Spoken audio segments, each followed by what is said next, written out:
নমস্কার বন্ধুরা, কাকুলির পঞ্চব্যঞ্জনে আপনাদের সবাইকে স্বাগত জানাই। আশা করি আপনারা সবাই ভালো আছেন। আজ আমি আপনাদের সাথে একটা 1 পাউন্ডের ফ্রুট কেক রেসিপি শেয়ার করব। সামনেই 25শে ডিসেম্বর বড়দিন। বড়দিনে আমরা সবাই কম বেশি ফ্রুট কেক খেয়ে থাকি। বড়দিনের কথা মাথায় রেখে আজ আমি এই ফ্রুট কেকটা আপনাদের সাথে শেয়ার করছি। ফ্রুট কেকটা করার জন্য আমি এখানে সমস্ত ড্রাই ফ্রুটসগুলো আগে থেকেই অরেঞ্জ জুস দিয়ে ওভারনাইট ভিজিয়ে রেখে দিয়েছিলাম। আমি সমস্ত ড্রাই ফ্রুটসগুলো এই বাটিটা মেপেই নিয়ে নিয়েছি। যেমন ধরুন টুটি ফুটি, কিশমিশ, মোরব্বা, চেরি, কাজু সমস্ত কিছুই আমি আগে থেকেই ভিজিয়ে রেখে দিয়েছিলাম। আমি ওভারনাইট ভিজিয়ে রেখেছিলাম। আপনাদের হাতে যদি সময় না থাকে আপনারা 2 থেকে 3 ঘন্টা ভিজিয়ে রাখবেন। অরেঞ্জ জুসে ফ্রুটসগুলো ভেজালে কি হয়, ফ্রুটগুলো জুসি হয় আর কেকটা খেতেও ভালো লাগে। ফ্রুটসগুলো যেহেতু ওভারনাইট ভিজে রেখেছিলাম, দেখুন কত সুন্দর ভিজেছে আর সমস্ত অরেঞ্জ জুসটা ফ্রুটসগুলো সোপ করে নিয়েছে। এতে করে কেকটা খেতে খুব সুন্দর হয়। এবার দেখুন আমি একটা বোল নিয়ে নিয়েছি। এই বোলটার ওপরে আমি একটা ছাঁকনি বসিয়ে দিয়েছি। তার মধ্যে আমি সমস্ত ড্রাই ইনগ্রিডিয়েন্টসগুলো আগে থেকে চেলে নেব। 1 পাউন্ড কেক করার জন্য আমি এখানে নিয়ে নিয়েছি 250 গ্রাম ময়দা,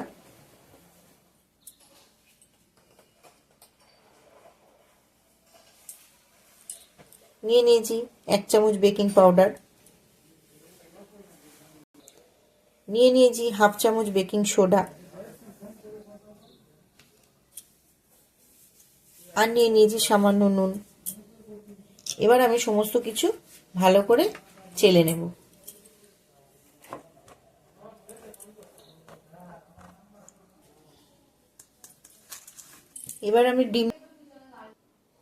এবার আমি ডিম দুটো একটু ইলেকট্রিক বিটারের সাহায্যে বিট করে নেব।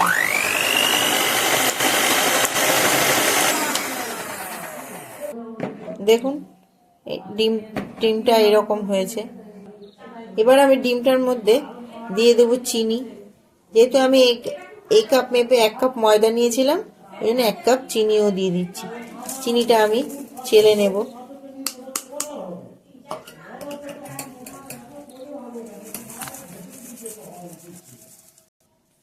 দেখুন চিনিটা আমি চেলে নিয়েছি। এবার চিনিটাও আমি এই ডিমের সাথে একটু বিট করে নেব।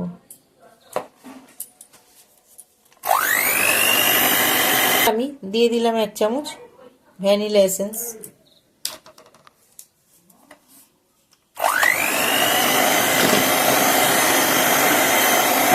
ডিম আর চিনিটা আমার বিট করা হয়ে গেছে। এবার আমি এতে দিয়ে দেবো দুধটা। এখানে আমি 80 ml এর মতো দুধ নিয়ে নিয়েছি।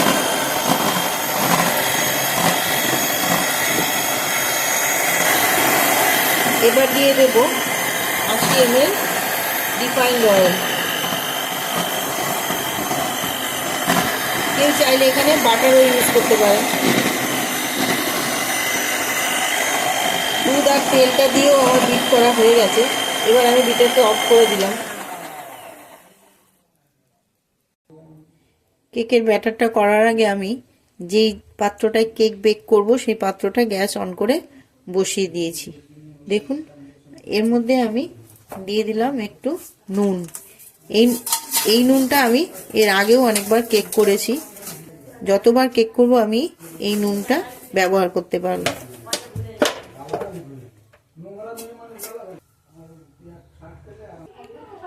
নুনটা দেওয়ার পরে আমি এর ভেতরে একটা স্ট্যান্ড বসিয়ে দিলাম, দিয়ে একটা ঢাকা দিয়ে দিলাম। একটু মিডিয়াম ফ্লেমে আমি 15 মিনিট এটা হিট হতে দেব। এবার আমি কেকের ব্যাটারটা তৈরি করে নেব।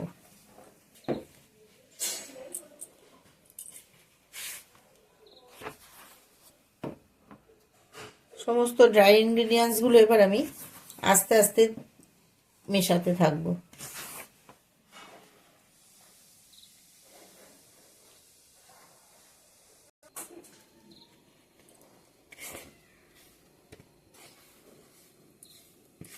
আবার একটু দিয়ে দিলাম।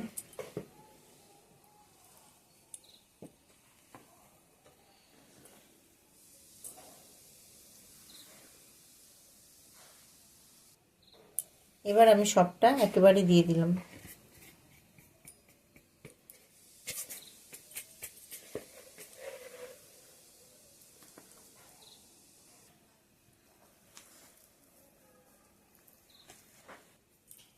দেখুন ব্যাটারের থিকনেসটা এরকম হবে। এর থেকে বেশি পাতলা হলে কেকটা ভালো হবে না, এর থেকে ঘন হলেও কেকটা ভালো হবে না। এবার আমি সমস্ত ফ্রুটসগুলো এর সাথে মিশিয়ে দেব।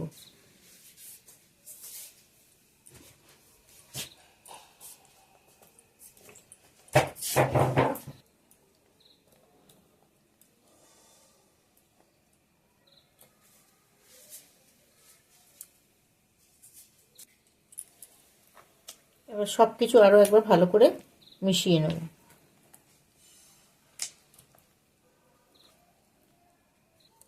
এবার দিয়ে দিলাম কিছু ড্রাই কাজু।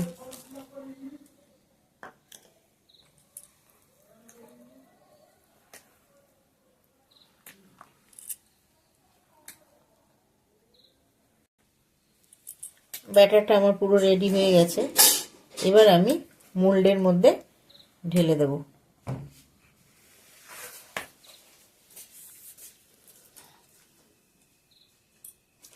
দেখুন এখানে আমি 1 পাউন্ডের একটা কেক মোল্ড নিয়ে আগে থেকেই বাটার পেপার লাগিয়ে রেখেছিলাম। এবার আমি ব্যাটারটা মোল্ডের মধ্যে ঢেলে দেব।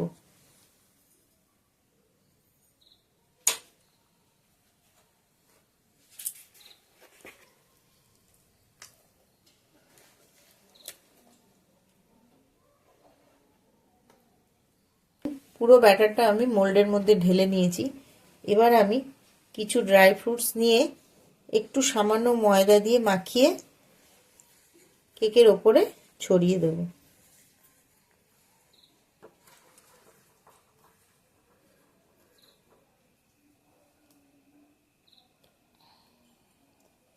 ময়দা দিয়ে মাখালে কি হবে, এই ড্রাই ফ্রুটসগুলো আর একদম নিচে চলে যাবে না।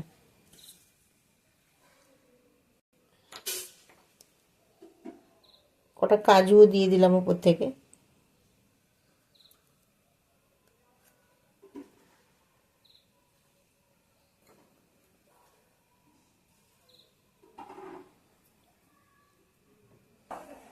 এবার আমি মোলটা একটু ট্যাপ করে নেব যাতে ভেতরে কোনো বাবলস বা কোনো লাম্পস না থাকে। এবার আমি এই ঢাকনাটা খুলে দেখছি, গরম হয়ে গেছে। এবার আমি কেকের মোল্ডটা এর মধ্যে বসিয়ে দেব।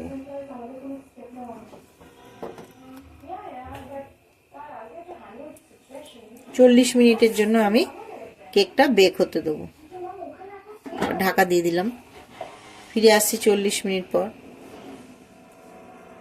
দেখুন বন্ধুরা 40 মিনিট হয়ে গেছে, আমি ঢাকনাটা খুলছি। এবার আমি একটা টুথপিকের সাহায্যে চেক করব কেকটা হয়েছে কিনা।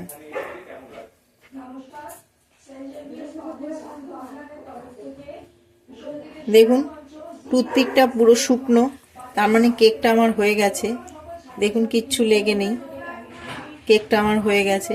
এবার আমি গ্যাসটা অফ করে কেকটা নামিয়ে নিচ্ছি।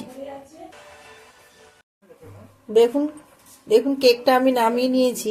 এবার একটু অরেঞ্জ জুস এর ওপরে ব্রাশ করে দেবো।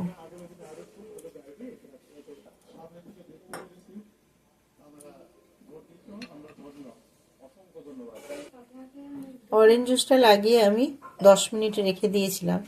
এবার আমি কেকটা বের করে আপনাদেরকে দেখাচ্ছি।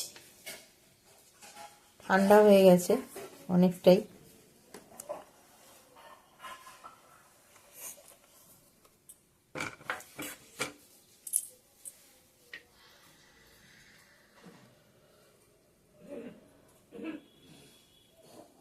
কেকটা কত সুন্দর নরম হয়েছে।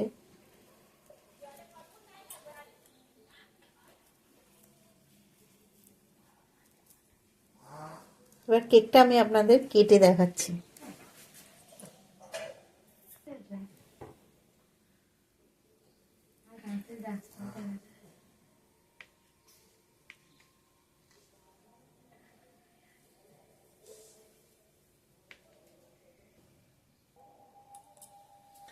আমার এই ফ্রুট কেক রেসিপির ভিডিওটা যদি আপনাদের ভালো লেগে থাকে তো প্লিজ আমার চ্যানেলটা সাবস্ক্রাইব করবেন, লাইক কমেন্ট শেয়ার করবেন। আর আমার চ্যানেলে নতুন বন্ধু যারা তাদের বলি আমার চ্যানেলটা সাবস্ক্রাইব করে দেবেন, যাতে পরবর্তী সময়ে আমি নতুন কোনো রেসিপির ভিডিও দিলে আপনাদের কাছে নোটিফিকেশান পৌঁছে যেতে পারে। অনেক অনেক ধন্যবাদ।